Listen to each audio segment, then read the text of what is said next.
In one of my recent videos, I talked about how visceral fat is the most dangerous fat on your body, the hidden fat that is wrapped around your organs that is linked to insulin resistance, inflammation, and long term disease.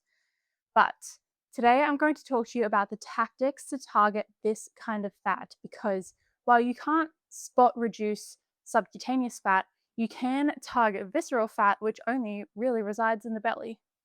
Hi, I'm Kim. I'm an online weight loss coach, and after losing 15 kilos myself and helping others reverse insulin resistance and lose weight sustainably, I became obsessed with understanding the hormonal side of fat loss, no calorie counting, and no excessive cardio. I've already covered the science and the root cause of visceral fat in part one, so if you haven't watched that yet, I will link it above. But today we're going to be focusing on what actually works to burn visceral fat fast.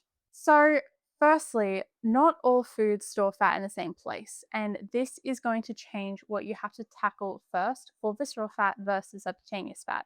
So, there are two things that specifically push fat into your belly and around your organs. That will be fructose and alcohol, which both are processed almost entirely by the liver. When it gets overloaded, the excess will get stored as visceral fat. So, fun fact, Dr. Ben Bickman, if you don't know who he is, go look him up. He's fantastic. He did a glucose study where he took two groups of people. One of them he gave glucose, and the other one he gave fructose. Now, he put them on the same number of calories, but the fructose group ended up storing way more belly fat compared to fat anywhere else on the body, which show that there is a unique correlation specifically between fructose and belly fat. This is not just about whole fruit. I'm talking about processed fructose. So this is living in your soft drinks, juices, corn syrup, and packaged sweets, where the fructose has been removed from the fiber that exists in its natural form. You wouldn't just sit there and eat 20 oranges. You'd eat one orange and be pretty happy, but you could consume 20 oranges worth of fructose in a drink. Then we've got alcohol, which also can overload your liver in the same way. So these two are the very first things that I would be addressing before anything else for someone who wants to be decreasing the visceral fat in their stomach region. Then we've got some diet strategies. So what we want to remove, what we want to replace, and what we want to add. So we want to, like I said, remove processed fructose, your soft drinks, your juices, syrups, packaged sweets. Then removing seed oils. Now, your body needs both omega-3 and 6 fats, but the ratio between them matters enormously. And the problem is that seed oils are hiding in most every ultra processed packaged food like snacks, sauces, takeaway, anything with a long ingredients list. Most people are eating far too many omega 6s than their body can handle without the omega 3s to balance it out. And that imbalance is what drives chronic inflammation throughout the whole body, which interferes with how your thyroid hormones can function and your body's ability to burn visceral fat, which again is that deep fat around your organs. So don't stress about being perfect. I just made a big switch, which was swapping all of my cooking oil and anything that I cook in over to natural sources, which I'll get into what to add in a bit. Then we also want to remove refined carbs. So this is white breads, pastas, crackers, cereals, pastries. So repeated elevated blood sugar spikes are going to keep that visceral fat growing. So we want to make sure that we are minimizing those things. What we want to replace this with is better cooking oil. So this is things like butter, olive oil, avocado oil, sesame oil, and animal fats.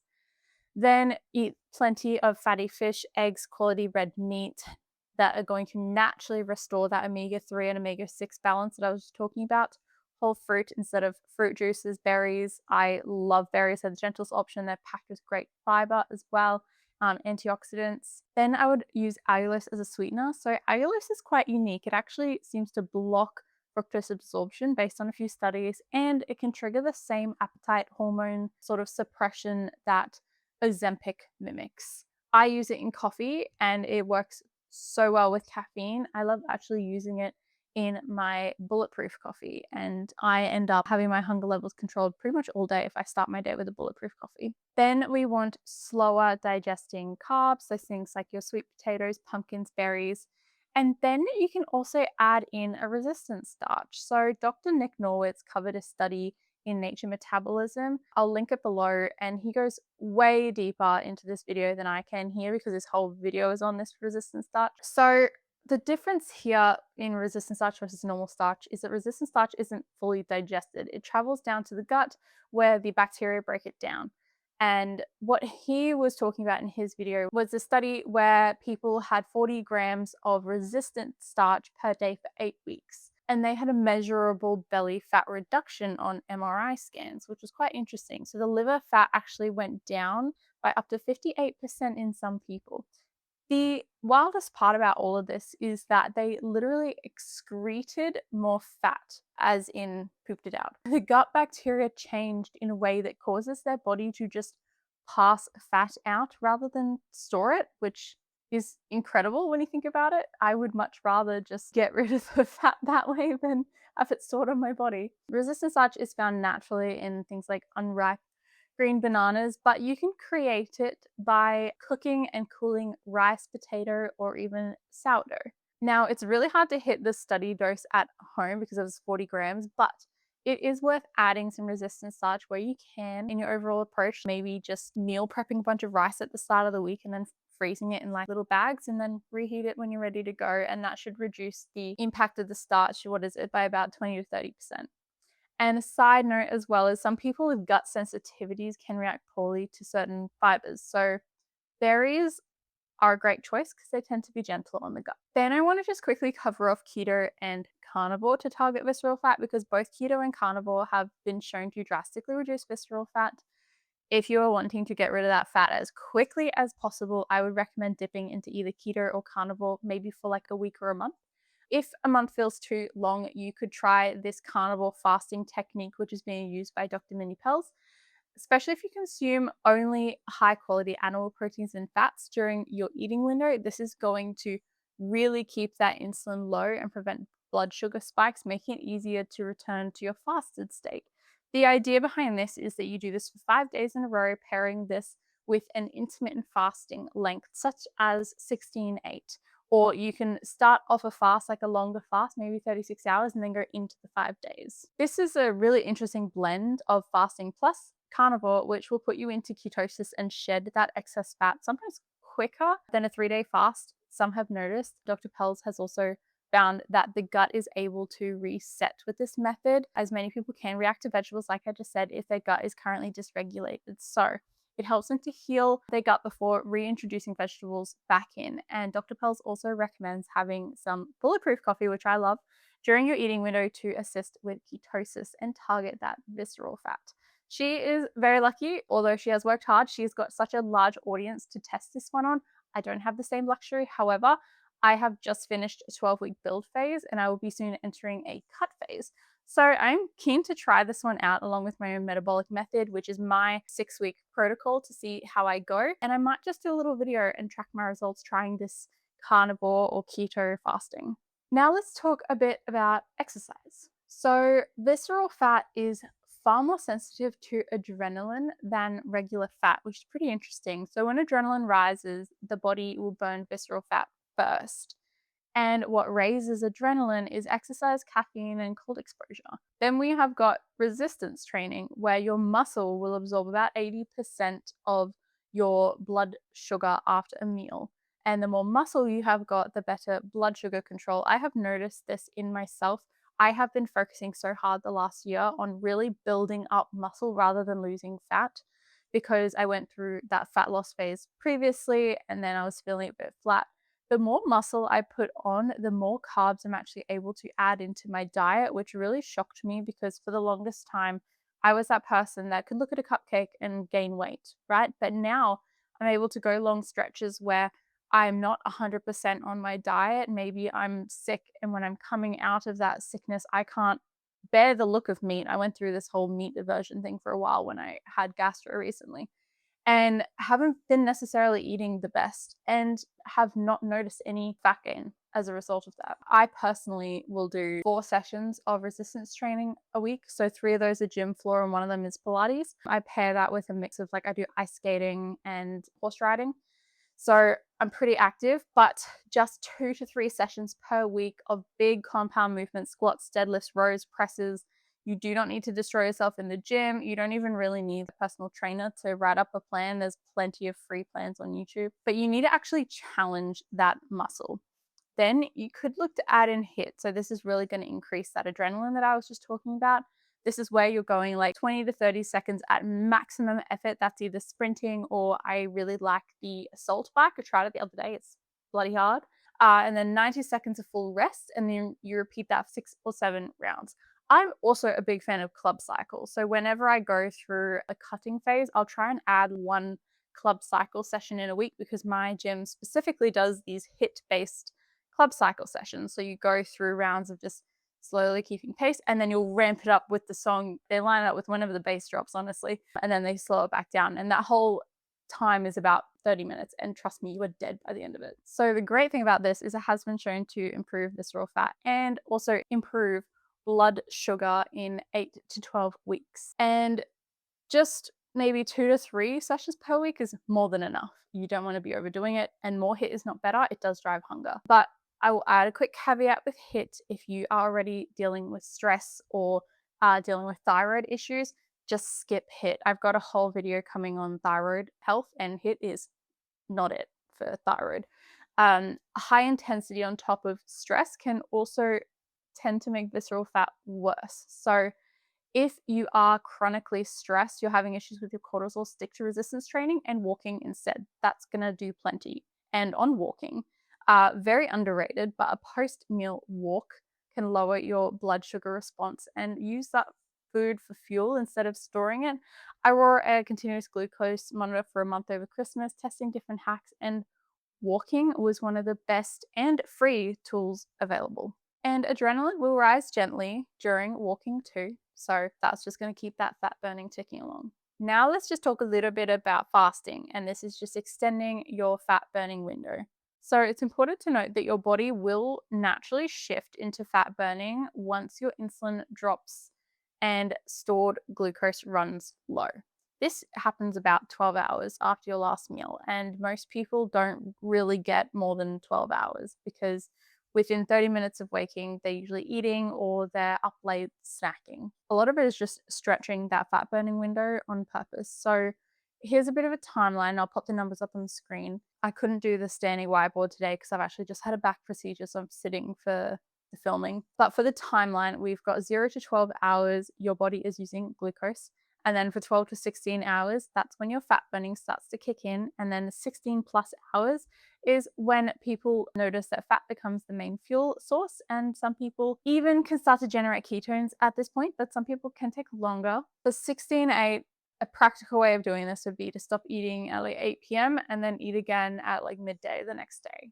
And that's a pretty easy starting point for people. Or you could front load your eating window instead. So this is what I do, because I work out in the morning, so I like having breakfast, is to stop eating around 6 p.m.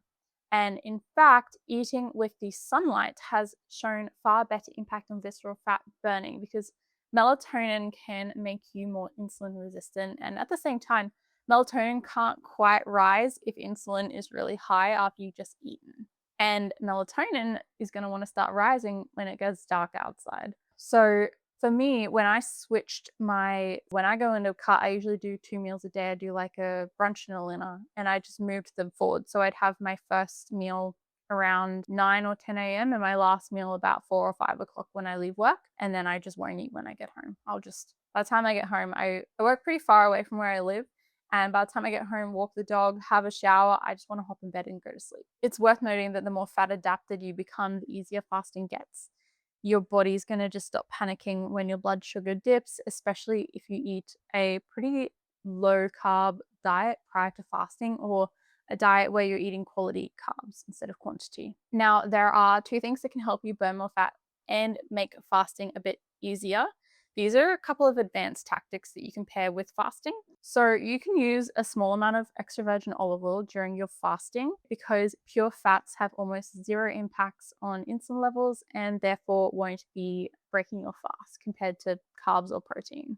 This addition of the olive oil can help reduce hunger and make fasting a bit easier to sustain, while also really supporting that fat burning and targeting visceral fat. But my preference is actually to use bulletproof coffee, because I can't bear the thought of just chugging back olive oil. This is black coffee blended with butter and MCT oil during a fast. The combination of the caffeine and the fats help you with energy and focus and satiety, because it's extremely low in carbs and protein, and fat burning, and many people find it helps them to stay in that fat burning state for a little bit longer without triggering the same insulin response as a normal meal.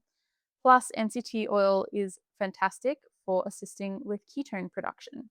Now, my coaching is filled with little hacks just like this one. I personally add allulose to my bulletproof coffee because I find coffee a little bit too bitter, and allulose is a natural sweetener which controls blood sugar.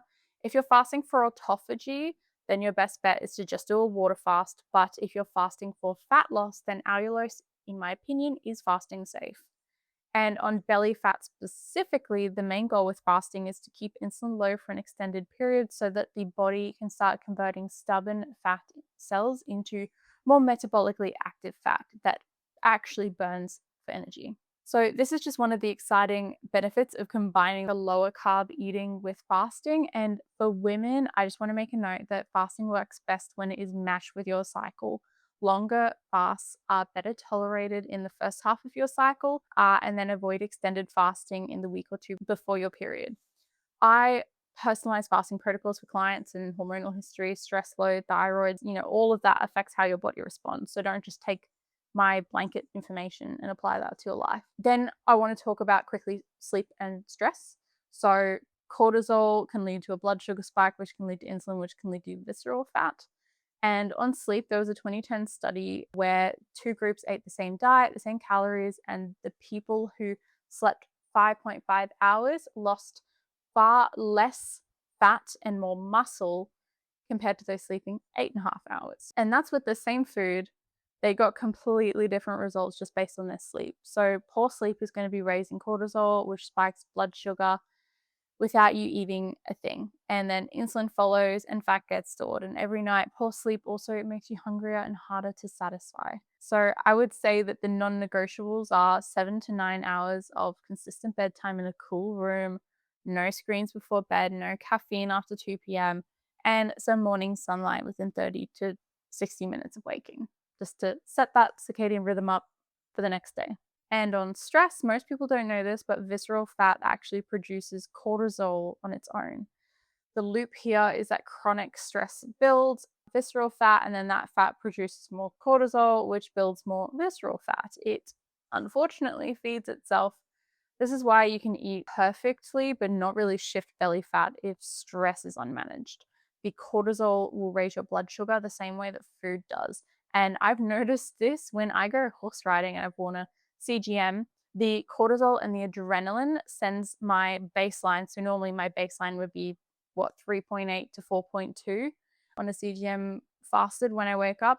And then I won't eat anything and I'll go horse riding. I get shot up to 13, which is insane. That's just how much blood glucose has been released and shows what stress can do to blood sugar. So interesting.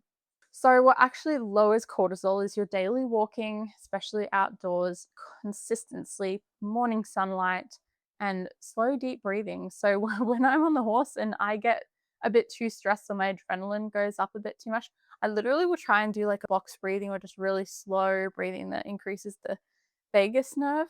And I find that not only does it calm me down, but the horse calms down as well. I'm just calming down the whole arena by that point.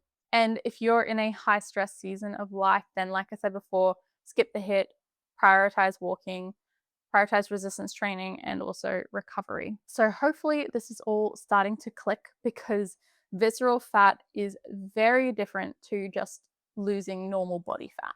It's not just calories, it is about insulin, inflammation, stress, sleep, and muscle, all of which influence whether your body stores fat or burns it. And if this made things clear, please watch my video on why every diet has failed you so far. I break down why weight regain happens and how to fix it. And I have also linked my free masterclass below on the top 5 insulin mistakes that could be holding your fat loss back and how to correct them. I recently redid this masterclass because I had so many more ideas to add to it. So go ahead and watch that, and then drop a comment with what you want me to cover next. I read them all and I really do use them to plan future videos. Thank you.